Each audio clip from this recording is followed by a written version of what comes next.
জন্মের আগে বাপটাকে খেলি, এখন আবার মাটাকে খেলি। তোর মতো মেয়ে মরতে পারিস না? এত লোকের মরণ হয়, তোর মরণ হয় না? জমেও তোকে দেখতে পাই না। দূর হয়ে যা আমার বাড়ি থেকে। চাচি আমাকে ছেড়ে দাও।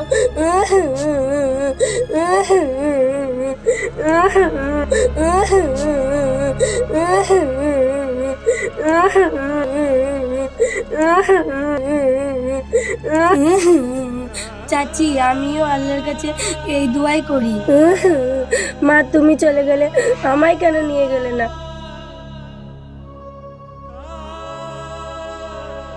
কি হয়েছে মা? তুই কান্না করছিস কেন মা? আরে বাপ মা মরা মেয়েটা কেরম করে বকাঝকা করছো কেন?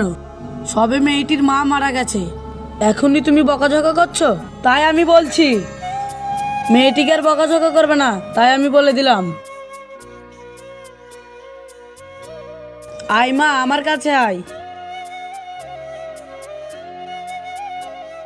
কাঁদিস না মা, দুঃখ করিস না। যার কেউ নেই তার ওপর আল্লাহ আছে, ওপর আল্লাহ ঠিক একটা তোর ব্যবস্থা করে দেবে। আমি আল্লাহর কাছে এই দোয়াই করি। চাচা আমি নাকি শুনেছি যারা মারা যায় তারা নাকি আকাশের তারা হয়ে যায়। চাচা আমার বাপ মাও কি আকাশের তারা হয়ে গেছে? হ্যাঁ রে মা, আমিও তাই শুনেছি।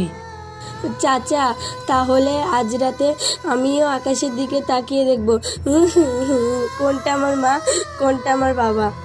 ঠিক আছে মা, তাই দেখিস। বসে বসে চাচার কাছে প্যান প্যান করে অভিযোগ জানালেই হবে? ঘরে যে একগুচ্ছ কাজ পড়ে আছে সেগুলো কে করবে? তোর মরা বাপ মা কবর থেকে উঠে এসে করে দিয়ে যাবে নাকি? তুই তো খাচ্ছিস দাচ্ছিস আর দিব্যি ঘুরে বেড়াচ্ছিস। আর যত জ্বালা আমার, তোর চাচা তো 7-5-এর মধ্যেই থাকে না, তিনি তো দিব্যি আছেন।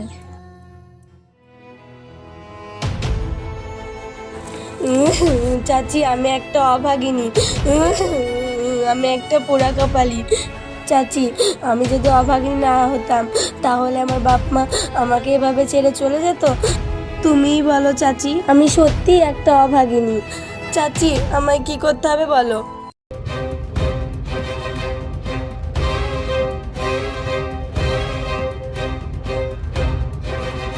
এই নে ঝাঁটা, উঠোনটা ঝাড় দিবি। এটা শোন, উঠোনটা ঝাড় দিয়ে ঢপে পানিগুলো ভরে আনবি। ঘরে একগুচ্ছ কাপড় পরে আছে, কাপড়গুলো কেচে তারপর আয়রন করবি। আর হ্যাঁ, আমার কিন্তু একটা নতুন শাড়ি আছে, শাড়িটা ভালো করে আয়রন করে তুলে রাখবি। আমার মাথাটা খুব ধরেছে, কাপড়গুলো কাঁচা হয়ে গেলে আমার জন্য 1 কাপ চা করে নিয়ে যাবি ঘরে। ঠিক আছে চাচি, তুমি যা বলবে আমি তাই করব।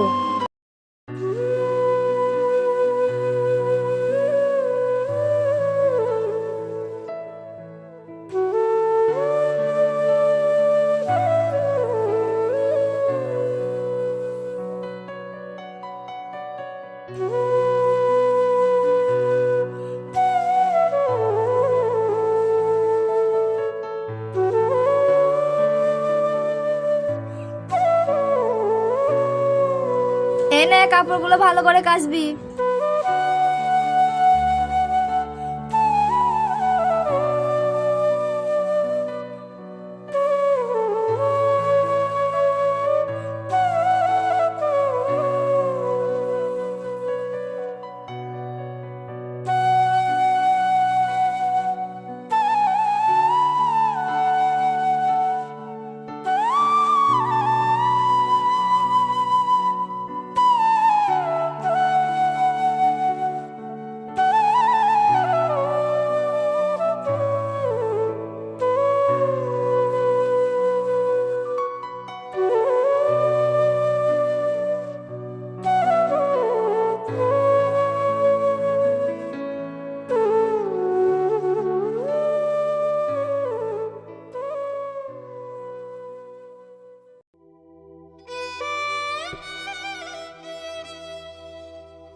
সামান্য কটা কাপড় দিলাম, এখনো কাঁচা হয়নি?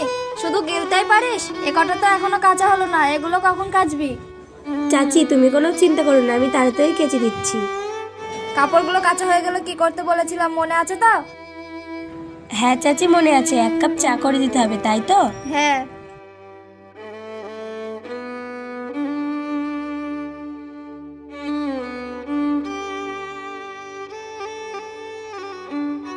কাঁচা তো হয়ে গেল, চাচি বলেছিল ওনার শাড়িটা আয়রন করতে, আয়রন করি গিয়ে।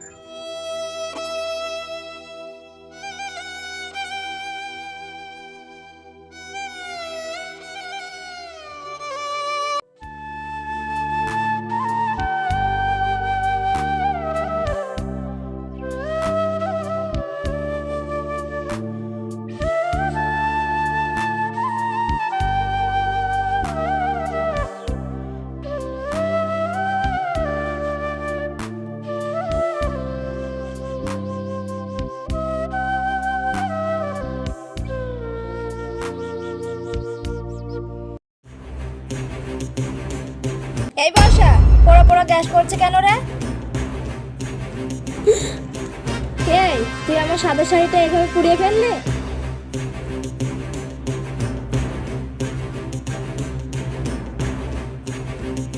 বকমা খেয়ে শান্তি হয়নি, এবার আমার সাদা কাপড়টাও খেয়ে নিলি। এবার আমি তোর হাতটাও পুড়িয়ে দেবো, দেখ কেমন লাগে। ও মা, চাচি আমায় ছেড়ে দাও, চাচি আমায় ছেড়ে দাও, চাচি আমায় ছেড়ে দাও, চাচি আমায় ছেড়ে দাও, দেখ কেমন লাগে। বর্ষা, তোর হাতে ওটা কি করে হলো? চাচি শাড়িটা ভুল করে পুড়িয়ে গিয়েছিল বলে চাচি আমার হাত পুড়ে দিয়েছে। তুই এখানে বস, আমি তোর জন্য ব্যান্ডেজ নিয়েছি।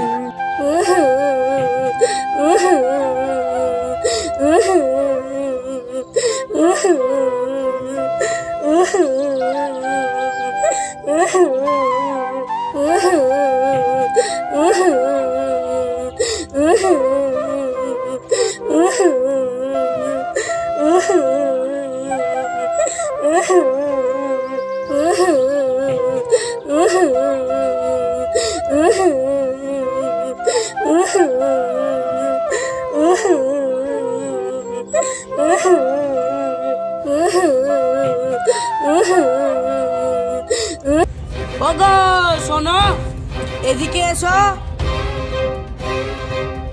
কি হয়েছে, শাড়ির মতো চাচাচ্ছ কেন? বর্ষার এমন অবস্থা করেছো কেন? তোমার আদরের ভাইজি আমার সাথের শাড়িটা পুড়িয়ে দিয়েছে, তাই আমি ওর হাত পুড়িয়ে দিয়েছি। একটা শাড়ি তো পুড়েছে, ও তো আবার কিনলেও পাওয়া যাবে। তুমি এমন করে ওর হাতটা পুড়িয়ে দিয়েছো, এখন করে হাতটা ঠিক হবে? ওর হাতটা ঠিক হতে এখন 2 মাস লাগবে। বাড়ির কাজগুলো কে করবে? তুমি ঘরে এসো, তোমার সাথে কথা আছে।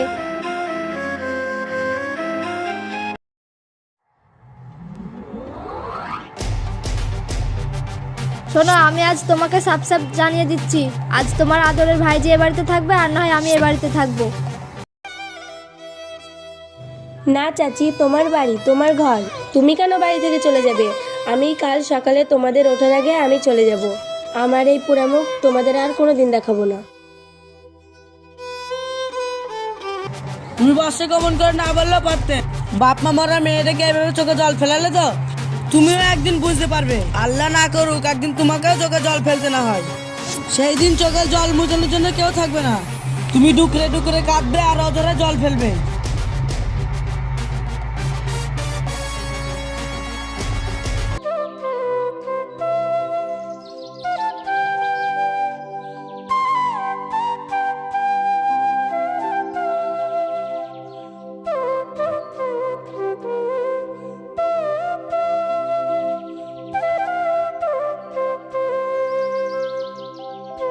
বাপ, আমি মনে মনে তোমাকেই খুঁজছিলাম, ভালোই হলো তোমার সাথে দেখা হয়ে গেল।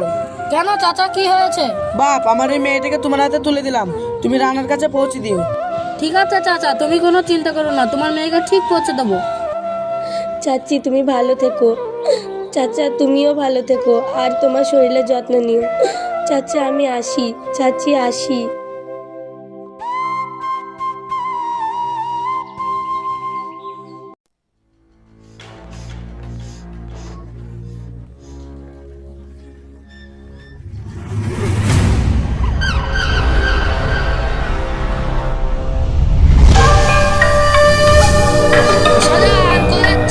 তুমি একটু দাঁড়াও, আমি আসছি।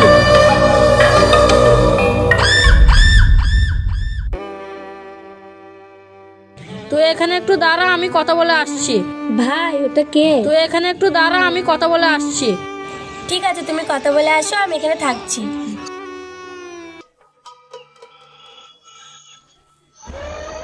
শাহজাহান মেয়েটিকে ও আমার কেউ হয় না। তুই তখন বলছি কেউ হয় না, তুই এক কাজ কর, মেয়েটাকে আমার কাছে বেঁচে দে, তোকে অনেক টাকা দেবো। তা কত টাকা দেবে? তা ধর 50 মতন দেবো। ঠিক আছে, তাহলে টাকাটা দাও। ঠিক আছে, আমি বার করছি।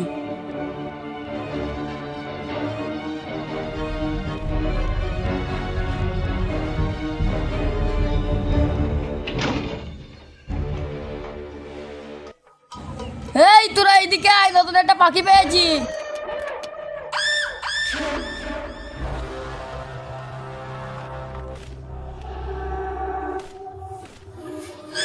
গুরু কই?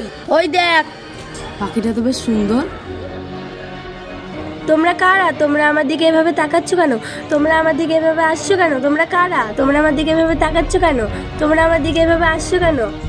তোমরা কারা? তোমরা আমার দিকে এভাবে তাকাচ্ছ কেন? তোমরা কারা? তোমরা আমার দিকে এভাবে এগিয়ে আসছো কেন? তোমরা কারা? আমার দিকে এভাবে তাকাচ্ছ কেন? তোমরা আমার দিকে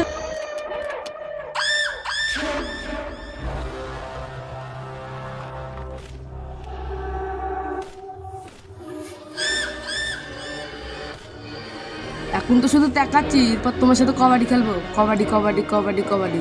এখন তো শুধু কবাডি খেললাম, এরপর আমার গুরু তোমার সাথে চুকুম চাকুম চুকুম করবে।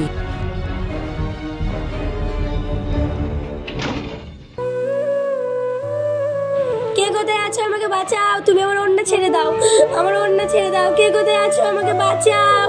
আমাকে কেউ আসবে না সুন্দরী, এই সাকিবুল গুন্ডা হাত থেকে কেউ তোমাকে বাঁচাতে পারবে, কারণ তোমাকে আমি অনেক টাকা দিয়ে কিনে নেই। সুন্দরী কাছে এসে ধরা দাও। তুমি আমার কাছে এসো না। কে আছো? আমাকে বাঁচাও, আমাকে বাঁচাও। তুমি আমার কাছে এসো। এখানে কোনো পালানোর রাস্তা নেই সুন্দরী, তুমি যতই চেষ্টা করো এখান থেকে পালাতে পারবে না সুন্দরী। আমার হাতে তোমায় ধরা দিতেই হবে সুন্দরী, আমার হাত থেকে কোনো মাইকেলাল তোমাকে বাঁচাতে পারবে না। এসো কে সুন্দরী, কোথায় আছো? আমাকে বাঁচাও। তুমি আমার ওড়না ছেড়ে দাও, আমার ওড়না ছেড়ে দাও। কে কোথায় আছো? আমাকে ভাই এই মেয়েটার ওনাদের টানাটানি করছে কেন? দাঁড়াও, এই মেয়েটার সাথে তোমরা খারাপ ব্যবহার করছো কেন? ও শুধু আমার, ও শুধু আমার, কারণ আমি ওকে অনেক টাকা দিয়ে কিনে নিয়েছি। এসো সুন্দরী, এসো কাছে এসো, আমায় ধরা দাও। এসো সুন্দরী, এসো। এই থাম, ছাড় ওকে। মহাভারতে দুর্যোধন দোপ ও দ্বীপ বস্ত্র হরণ করার চেষ্টা করেছিল। কৃষ্ণ সহন দেবালক থেকে তাকে উদ্ধার করেছিল। তুই আবার কৃষ্ণ নাকি? যে এই মেয়েটাকে উদ্ধার করতে এসেছি, যা এখান থেকে। তুই শালা আবার কোন কৃষ্ণ? তুই যদি নিজেকে বাঁচাতে চাস এখান থেকে কেটে পড়। চলে যাওয়ার জন্য আমি এখানে আসিনি, আমি তোদের মতন শয়তানদের হাত থেকে মেয়েটাকে বাঁচাতে এসেছি।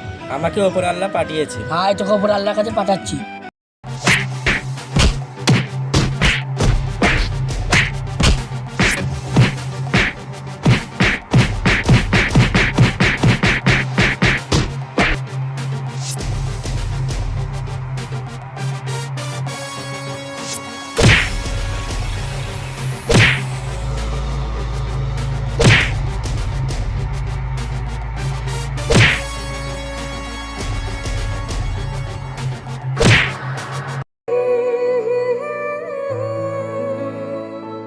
তোমার নাম কি? তোমার বাড়ি কোথায়? আমার কিছু মনে পড়ছে না, আমি কিছু জানি না। তোমার কেউ নেই? না, আমার বাবা মা কেউ নেই, আমি ও একটা সবই তো অভাগী। বুঝলাম, তাহলে তুমি এখন কোথায় যাবে? তুমি রানাকে চেনো? হ্যাঁ, আমি রানা চাচাকে চিনি তো। তুমি আমাকে রানা চাচাদের বাড়িতে আসবে? হ্যাঁ, আমি তো ওখানে যাবো, আমার তো ওই গ্রামে বাড়ি। চলুন আমার সাথে, চলুন।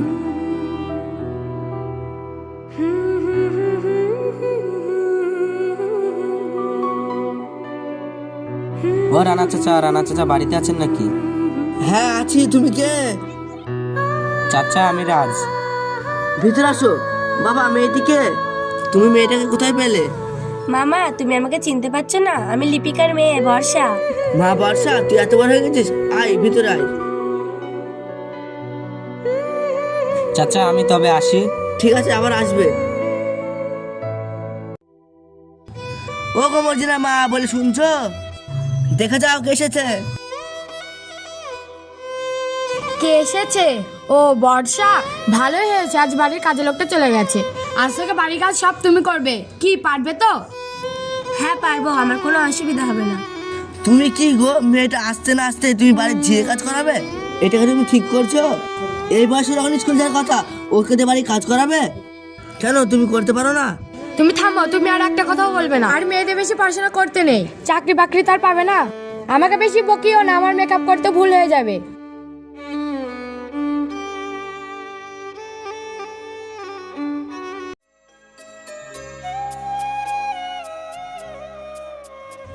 আব্বা আব্বা, আমি রানা চাচার মেয়েকে ভালোবেসে ফেলেছি, ওকে আমি বিয়ে করতে চাই। ঠিক আছে, তাহলে আগামীকাল দেখতে যাব। ঠিক আছে, তাই হবে।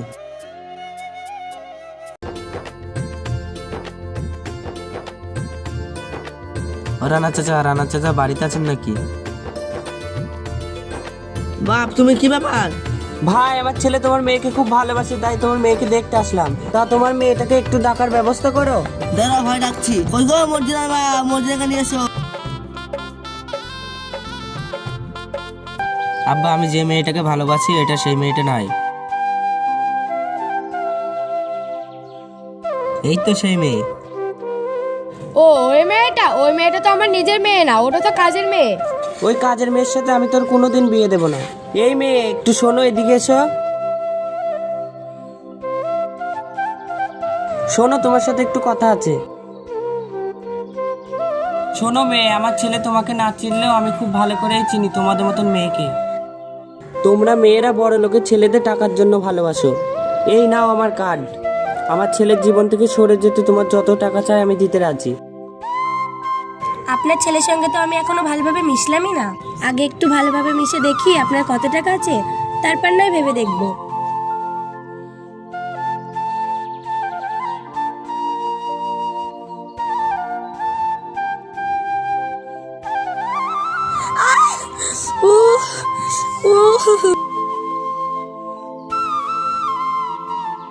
কি হয়েছে মা, তোর কি হয়েছে?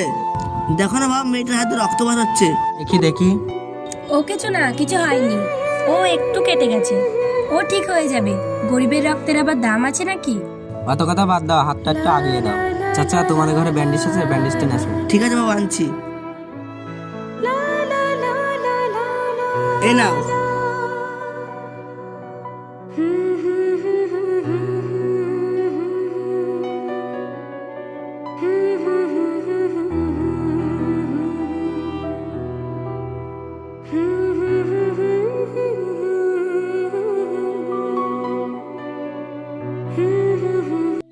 ওগো শুনছো? হ্যাঁ বলো। আকাশের ছেলেকে তোমার মেয়ে খুব ভালোবাসে। রাজের আব্বা বলেছে 50,000 টাকা নগদ দিলে তবে রাজ তোমার মেয়েকে বিয়ে করবে। 50 টাকা তো আমাকে আমি কোথায় পাবো?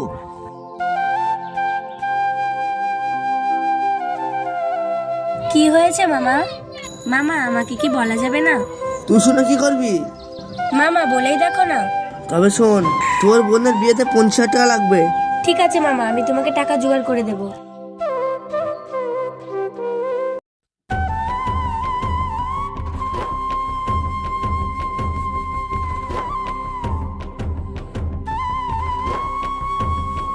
আমি জানতাম তুমি আসবে, আমি তোমার অপেক্ষায় করছিলাম।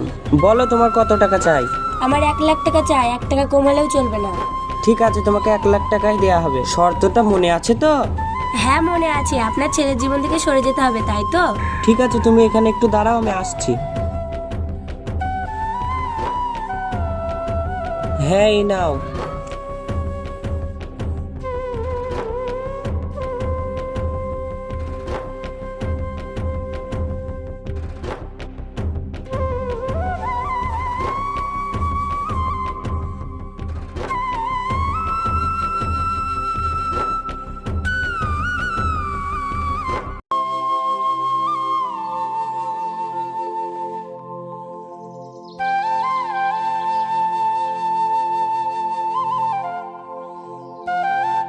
চাচা, ও চাচা, ভালো আছো?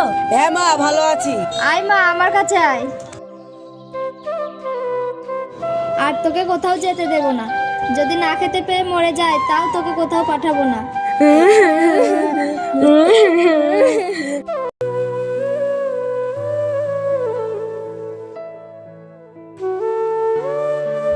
ও চাচা, বর্ষা কোথায়? সে তো এখনো বাড়ি আসেনি। কোথায় গেল মেয়েটা? আব্বা দেখো কতগুলি টাকা। দেখি দেখি। এতগুলো টাকা কোথায় পেলি? টেবিলের ওপর ছিল। এতগুলো টাকা তোমার নাই, নিশ্চয়ই বর্ষার টাকা। চলো বর্ষার বাড়ি।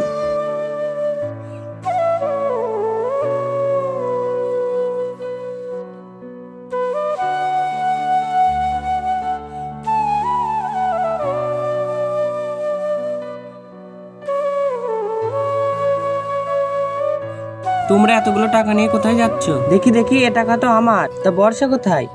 বর্ষা খুঁজে পাওয়া যাচ্ছে না, চলো ওদের বাড়ি।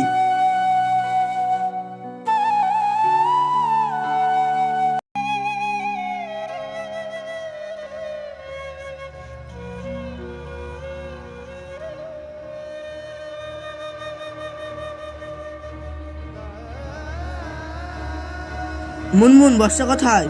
কেন ভাই, বর্ষাকে আবার কি দরকার? বর্ষাকে আমি আর কোথাও পাঠাবো না। ওকে দিয়ে তোমরা বাড়ির সব কাজ করিয়ে নিয়েছো, আর কি বাকি আছে তাই বর্ষার খোঁজ করছো? আমি ওর ওপর অনেক অত্যাচার করেছি। বাপ মামারা মেয়েটি কোনো প্রতিবাদ করেনি। আমরা যদি না খেতে পাই মারাও যাই, তবুও বর্ষাকে আর কোথাও পাঠাবো না। পাঠাবেন না মানে? ও আমার সাথে 1 লক্ষ টাকা নিয়েছে, আপনার মেয়েকে জিজ্ঞাসা করুন। বর্ষা, এ বর্ষা, একবার এদিকে আয় তো।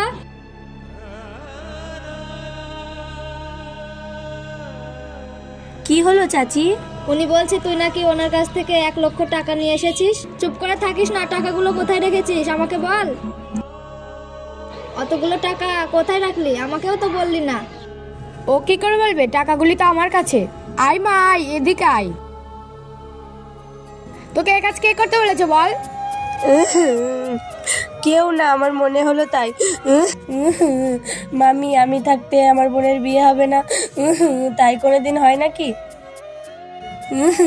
আমি এক অভাগিনী, পোড়ামুখী, বাপ মাকে বসে আছি। আমার মতো মেয়ের ভালোবেসে বিয়ে করার কোনো অধিকার নেই। কে বলেছে মা তোমার ভালোবেসে বিয়ে করার অধিকার একমাত্র শুধু তোমার আছে, আর কারণে? এই রাজ, এদিকে আয়। বর্ষা মা, তুমিও এসো। আজ থেকে তুমি আমার ছেলের বউ, আমার ঘরের লক্ষ্মী। মা, তুমি আমাকে ক্ষমা করে দিও। তুমি আমার বাবার মতো। ওঠো ওঠো মা, ওঠো। বেআই মশাই, আমি তো কোনোদিন ভাবিনি এই অভাগিনীর কপালে এত সুখ আছে। বাবা, মেয়েটি আমার জন্ম দুঃখিনী, মেয়েটিকে তুমি সুখে রেখো। তোমরা চির সুখী হও।